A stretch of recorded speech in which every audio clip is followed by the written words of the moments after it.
week we talked, I was at the boxing matches, although I didn't make it for the KOL boxing matches, what I was hoping for. I ran into Greg at the food line there. We were able to connect for about 30 minutes. For me, the event was great.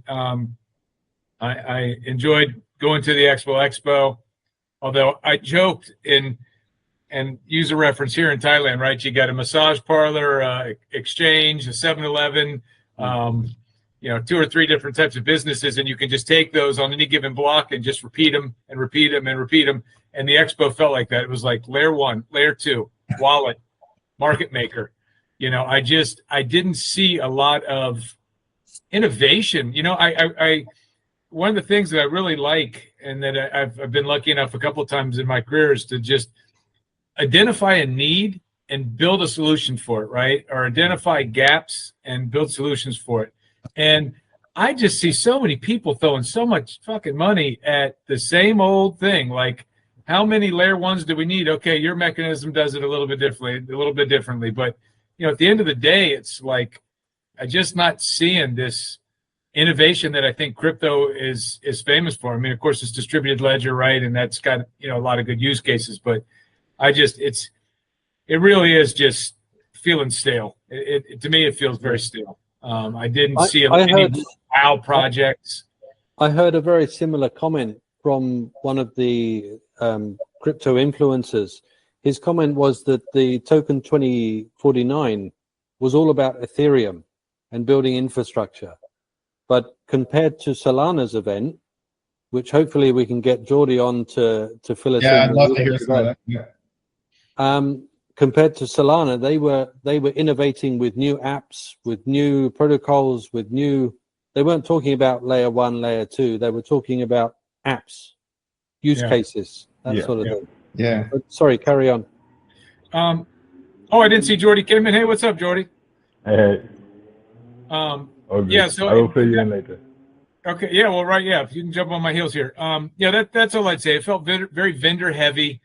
I just was amazed at just a waste of money, right? I see these projects and it breaks my heart because I invest in them and then I go see something at the show and see the ridiculous shit that they're spending all the money on instead of building their fucking product and doing what they need to do. There's this massive, if you can imagine the convention center's like 4 stories and there's this massive escalator that goes up and down, right, from the base to maybe goes up to the 3rd floor right away. And in the middle, there's all these stairs. So it's 200 stairs. I mean, OKX had a sticker on the back of every tread on the stairs. I mean, I don't know what that sticker costs. $2 times 1,000 stairs for who cares? Some branding and just the swag they give away. I mean, I got some stuff that we can give away, and if we get a little something going, but just the stupid T-shirts and socks and BS and I'm just appalled. This kind of reminds me of like how I feel about the elections. It's just so much money gets wasted on ads. If they just took half the money they spend on ads, you could help so many people do so many things in this world. And I'm looking at the crypto space the same way. It's just like a bunch of degens just, I don't know, feel like there's a bunch of projects that raise a lot of money and they just have no fiscal responsibility. They just show up with these ridiculous booths and spend this money. And then a year from now, we didn't make it. So that's my take. Sorry, I'm so cynical. That was my take. I kind of saw a lot of that similar because if you went to the talks with the people who are kind of older in DeFi, they all talk about, hey, we've been focused on technology and the shiny new thing. We need to focus on the users, how we're going to help the users, how we're going to onboard the next, a few million people. All the old people talk about that. And then the next talk is some guy talking about data availability and ZK proofs and blah, blah, blah. Right. So I think people are trying to steer it towards, how do we build for the users? How do we focus on apps? How do we get people to use it? But there's still all these newcomers and buy my token, I think it's people are trying to just figure out where we're going and how we're going to get there. Well, thank you, Greg. You shared a fantastic PDF or 3 PDFs in the group, and there's some valuable information in there. I haven't digested it all, but it's really good stuff. Yeah. But I have to say, all the players were there, so that if you were looking to run into somebody, a project that you've invested in, or somebody in the industry. I mean, Vitalik got up there and embarrassed himself singing on stage. I mean, that was funny. Everybody was there, right? I mean, so that's what it's about. So but yeah, I'd love to hear, Jordy. What do you got with and just before Johnny to lead into Sol, you mentioned ETH, but a lot of the talks I went to, they were very much not so bullish on the Ethereum layer 2. A lot of people are talking about Sol and how it's it's quick and it's fast, and it seems, and you hear a lot of projects, I was in ETH, but it got too expensive and slow, and now I'm moving to Sol. So I don't know. I kind of heard Sol bullish at that time. You know what? I heard a lot of sentiment that was negative for ETH, like ETH's dead. Like we never thought we'd say ETH's dead, but ETH's dying. Let's and all this talk, and I think we've mentioned it before. Like I mentioned it once, and I must have heard 3 or 4 other people talk about like Base being able to come out with their own token, and just all the value that the L2s have extracted away from ETH is gone. ETH's never getting that back. And Base can now just come out with their own token and be an L1 and keep all of that value that they've captured. And so that it was it wasn't pretty for ETH. And a lot of jokes about whether Vitalik has a girlfriend or not now, is what's going on. But yeah, I would say the same thing. Like there was a lot of good sentiment on Sol and some of the other chains. So,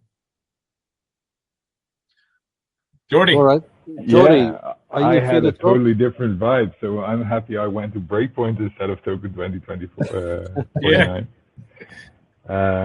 Yeah, like we don't have the issue of all the layers and the infrastructure. So they had some announcements around Fire Dancer, so that is now live on mainnet. So the first validators will start running it, get a feedback, improve, and then later more incentives will be put towards running Fire Dancer. Because the fees will go down, so validators are not. You need to motivate the validators to run that software instead. But yeah, live. So that means that the speed of Solana will 10x. So that is a good one. Wow. A lot of different dApps, a lot of games. I really had the feeling like it's community focused, so no VCs running around and things like that. Like we had a booth at one of the side events, which was basically the room underneath Breakpoint. So it was a 100 or 300 square meter event from Star Atlas alone, and there, they had a tournament and things like that, playable game. So many people were really bullish on that. But yeah, I think in general, like everyone was there as one, like you're all there for Solana, and like it gives more unity, I guess. And everyone is looking into each other and is, trying to work with each other, and like, you see collaborations come to life. And yeah, I think that's a different vibe from what you're saying token was. How meme heavy was it? There were some memes, but I would say if I saw 10 different ones, then it's a lot. Okay. Out of the, I think 200 stands or something like that, 250 stands. So they have quite a lot of small projects or just small teams presenting, of course, and it's more, user built.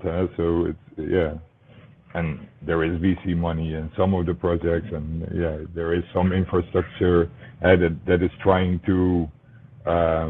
You do see layer 2s on Solana coming to life as well, because last year we did have some issues.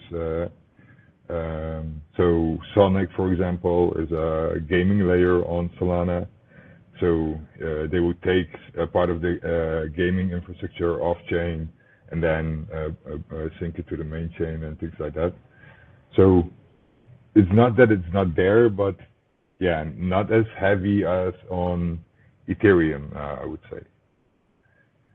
Now that scenario you did, I don't know the technical differences. Is that really a layer 2, or is that like a side chain, or like just a private? Yeah, it's a roll up basically. It is? Okay. So yeah, I would say a layer 2. And why do you need layer 2s on Solana? Because you need to be even cheaper and faster than. Yeah, like some things you do want to have secure on chain, but you kind of want to have free. Like especially in a game, you kind of want to do anti-cheat with the blockchain because that is something no one can break, and then but still be playable and not pay 15 cents per transaction or something like that. Like or have the game go down when Solana clogs up for some reason. Yeah, when Star Atlas started, they had like 20% of the total transactions. Now they're doing 6% or something like that. Wow. So. Okay. And how did your project go, Jordi? You were presenting your gaming guild. Yeah. Okay. Yeah. And did you have a lot of interested parties? You got invested? You got funding? Yeah, we were there not directly for funding because we have a slightly different model than all the other guys. We basically run a private club with private tokens that only are sold to the members.